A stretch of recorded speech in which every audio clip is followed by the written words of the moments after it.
Today we are going to do something very cool, even cooler than usual. We are going to magically turn an exponential function into a polynomial. Why? Because polynomials are easy. We can find their derivatives, we can find their integrals, they're great to work with. We like them. So we're going to see if we can turn an exponential function into a polynomial. We are going to be looking at the exponential function 5e to the 2x. That's what's graphed on Desmos up there. And you can see I've already gone ahead and done some derivative work for 5e to the 2x. I found the first few derivatives up through the fourth derivative. And just for fun, I evaluated them all at 0. You'll see why in a minute. All right, to start with, this idea of turning an exponential into a polynomial seems weird. But to start with, we're going to do something we're already comfortable with. We're going to write a linear approximation. So I'm looking ahead at number 2 here. We're going to write a linear approximation of f of x at x equals 0. The idea behind a linear approximation is the same as it's always been. If at a point where we know f of x passes through, say for example 0, 5, right there, if we were to draw a line that happened to have exactly the same rate of change that f of x does, it would be close to the line. It would be a tangent to the line. And we've seen that's a pretty good way to approximate values of f of x that are close to 0. All right, so we're going to write a linear approximation. We're going to give it the name p1 of x. P stands for polynomial. The 1 is because it's a first degree polynomial. And since it's a first degree polynomial, it's going to have one constant and one linear term. We'll call the constant c0 of x, c0, and the linear term is c1 times x. Now, we already know how this works. We know that when you want to write a linear approximation, we want a graph that passes through f of a, which means that p1 of 0 has to be the same thing as f of 0, and we know that that is equal to 5. We already found that out.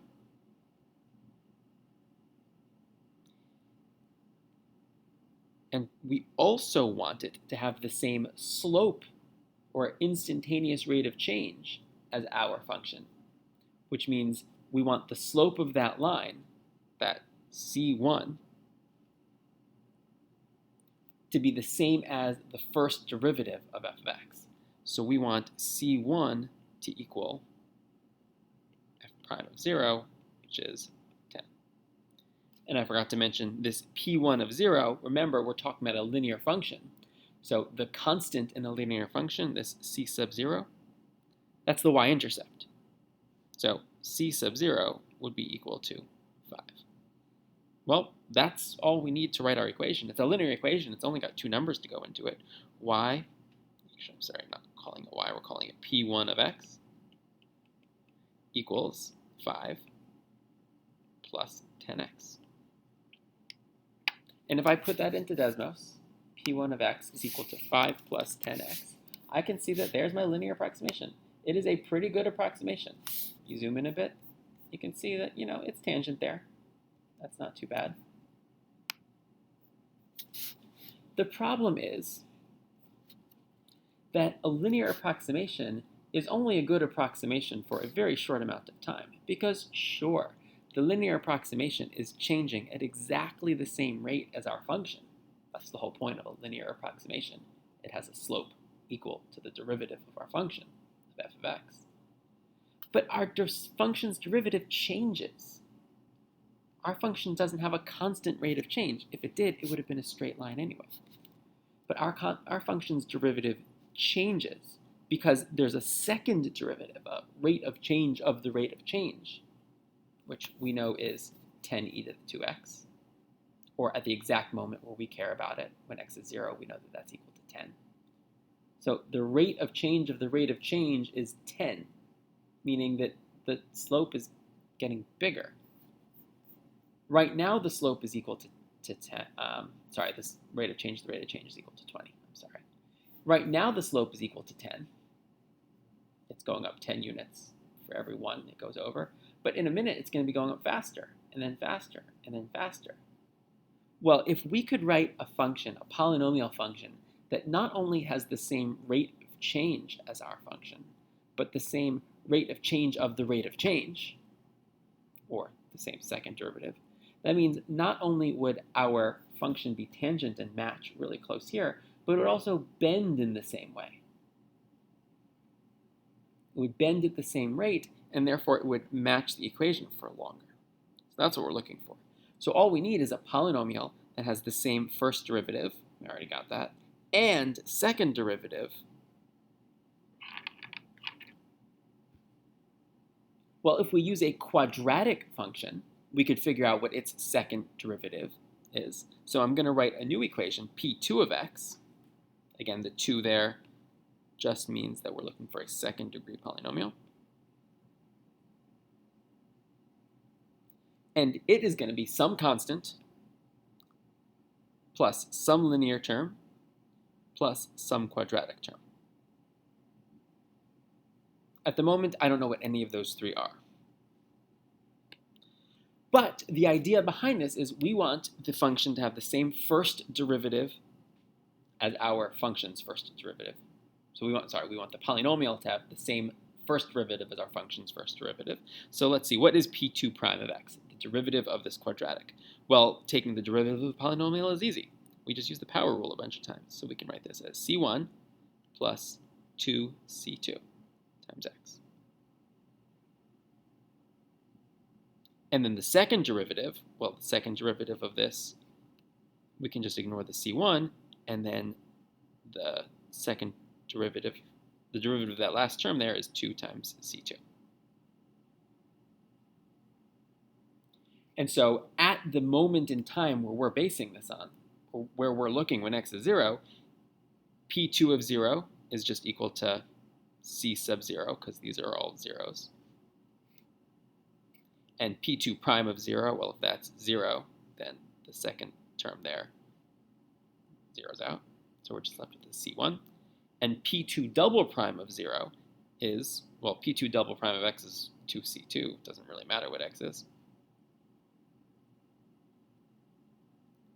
And keep in mind that what we wanted, the whole point of all of this, was to write a polynomial whose first and second derivatives are equal to the first and second derivatives from our original function. Well, I already have that written up there, so I can use what we have. We want this, we know that c sub 0, the constant, we know that's going to equal 5. Because we know we want our graph to pass through this point here at 0, 5. We also know that c1, which is equal to p2 prime, that first derivative, we want that to equal 10. And we also want p2 double prime, the second derivative, to equal the second derivative of our original function, which was 20. So we need 2 times c2 to equal 20. Well, that means that c2 has to equal 10. So if we now write that as a polynomial, 5 plus 10x plus, I'm going to make it a quadratic, and I could write this as 10x squared. In fact, I will write this as 10x squared. I might change that later. But there's a quadratic, and you can see not only is the quadratic tangent at that spot, but it also, you see that, I can get rid of the linear one, you can see this quadratic dotted line here, it follows the path of our exponential for longer than the linear one did. It kind of bends along with it. Great. So what we've done is we've made an even better approximation. But you can see it doesn't last for very long. If I zoom out a little bit, you can see, well, here, first of all, that's off, and like absolutely off. Our polynomial is definitely not good here. It's nowhere close to the exponential function. And when you go to the right a little bit, you can see the exponential function does get way steeper than our quadratic. So, you know, it's good for a minute or two, but you know, it's good for longer than it was before, but it's still not good for that long. Well, the whole point of that quadratic was we wanted a function, a polynomial, whose rate of change and rate of change match our original function. Well, let's just take that one step further. Let's find a function whose rate of change of rate of change of rate of change, or third derivative, matches the third derivative of our original function. In order to do that, we need to write a function that will have a third derivative other than 0. So we're going to write a cubic function.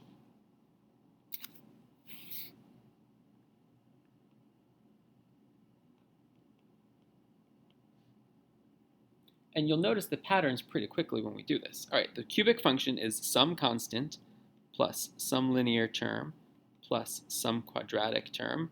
And now we'll have another constant, a coefficient in front of a cubic term.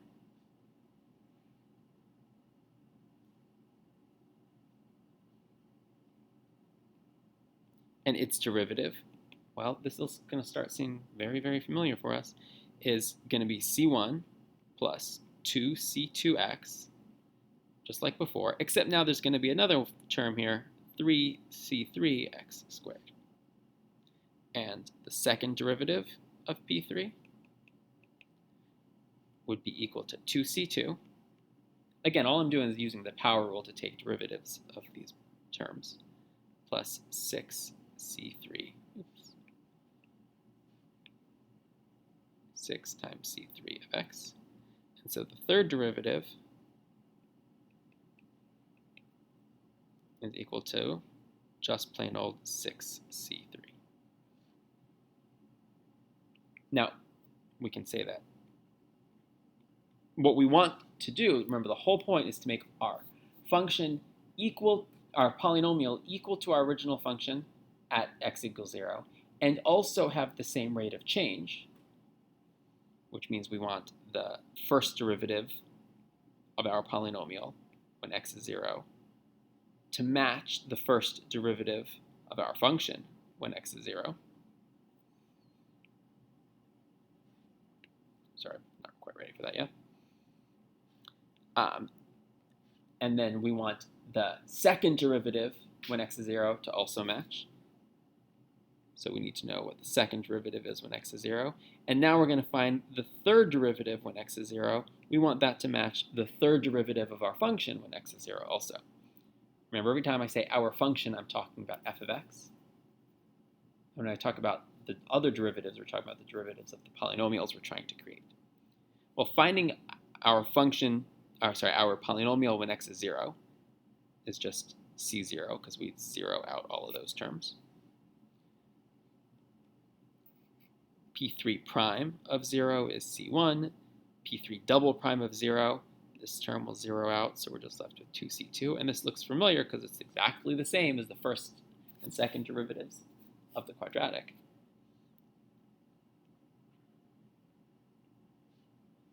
And the third derivative would be just 6c3. But remember, the whole point of this is we want these to be numerically equal to the value of our function when f is 0, the value of our first derivative when x is 0, the value of our function's second derivative when x is 0, the value of our function's third derivative when x is 0. So if I solve all these equations, I can get that c0 equals 5, c1 equals 10, those are already solved. c2 equals 20 over 2. I certainly could reduce that if I wanted to 10, but I'm going to leave it like that for the moment. Our c3 would be equal to 40 over 6. And if I try and put those in as my coefficients here, 5 plus 10x plus 20 over 2x squared plus 40 over 6 x cubed. And here's a cubic function which really does follow along the path of our exponential pretty well. From here all the way up to about here we start seeing the separation. But hey, that's better than it was before.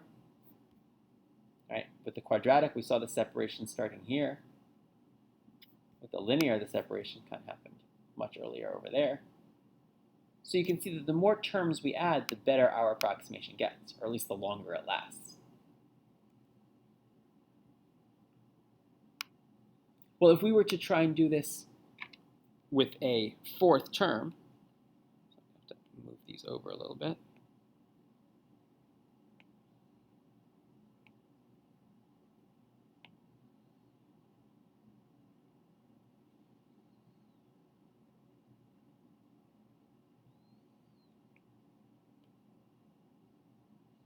Okay, I guess I'm not going to move them over a bit.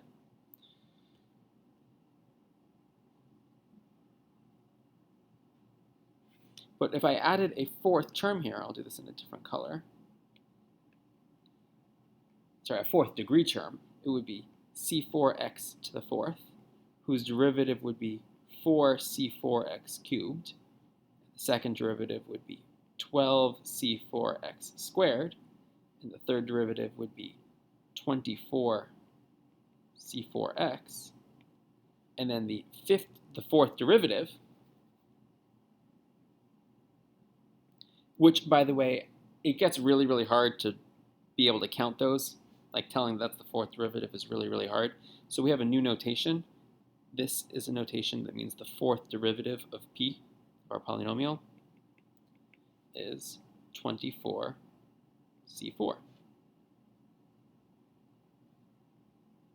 And so that's also the fourth derivative of our polynomial evaluated x equals 0, because there's no 0 to plug in. And if we look back at our list before, the fourth derivative of our original function, when x is 0, is 80. So now what we're saying is we want the rate of change of the rate of change of the rate of change of the rate of change of our function to be equal to 80. Sorry, of our polynomial to be equal to 80. So we want 24c4 to be equal to 80. So c4 would be equal to 80 over 24. Well, if I add that here, I'll make this p4 of x. It would be exactly the same as p3 of x with, oops, capital 3 there, p3 of x with one extra term, which is our 80 over 24 x to the fourth.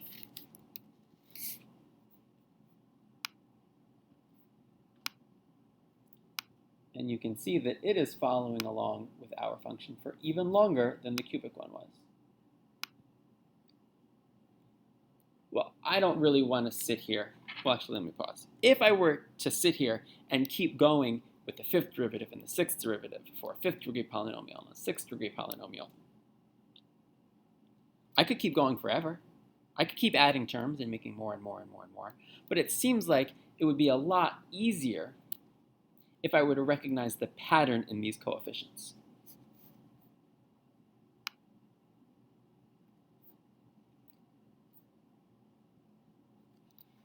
So we're going to try that. We're going to look at those coefficients here. Especially, we'll look at the last one so we can see if we can see the pattern here. The numerator was 80 and the denominator was 24. So we're going to write that 80 as 5 times the power of 2, So 5 times 2 to the fourth, because 80 is equal to 5 times 16. And 24 is equal to 4 factorial. So what I want you to notice about this is that the degree of the polynomial, the last coefficient of the polynomial, is equal to 5 times 2 to the fourth over 4 factorial. That 4 keeps showing up.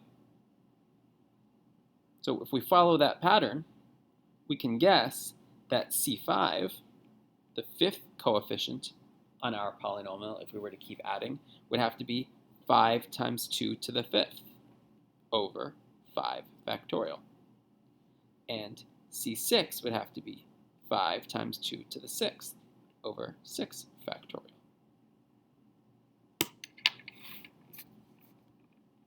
And so if we imagine adding those onto our polynomial,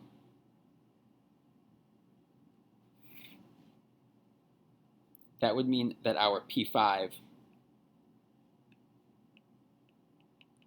of x would be equal to all of the terms we had before, 5 plus 10x plus 20 over 2x squared plus 40 over 6x cubed plus 80 over 24x to the fourth plus, we've now got 5 times 2 to the fifth, which is 5 times 32.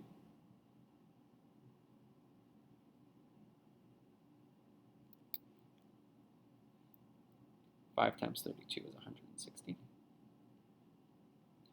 Over 5 factorial, which you might not know off the top of your head, but equals 120 times x to the fifth.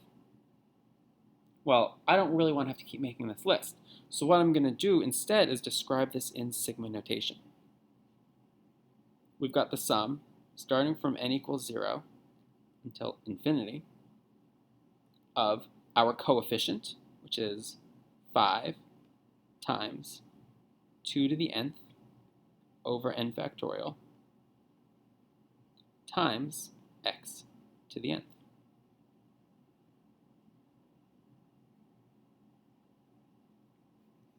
Notice how that perfectly describes this last term here when n is equal to 4, because that was our fourth degree term. This is 5 times 2 to the fourth over 4 factorial times x to the fourth. So if I write that here, find the sum from n equals 0, I'm going to make this a slider so we can watch it grow, of 5 times 2 to the nth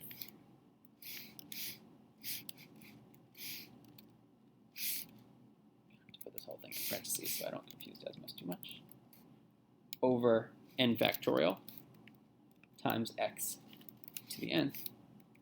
It needs a slider here for a. I'm going to make that slider only count in whole numbers.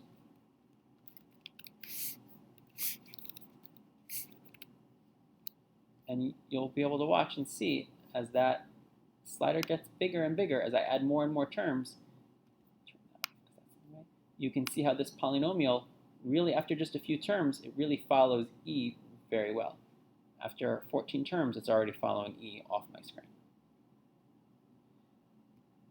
And so what I've just done is written an infinite polynomial that is exactly equal to an exponential function.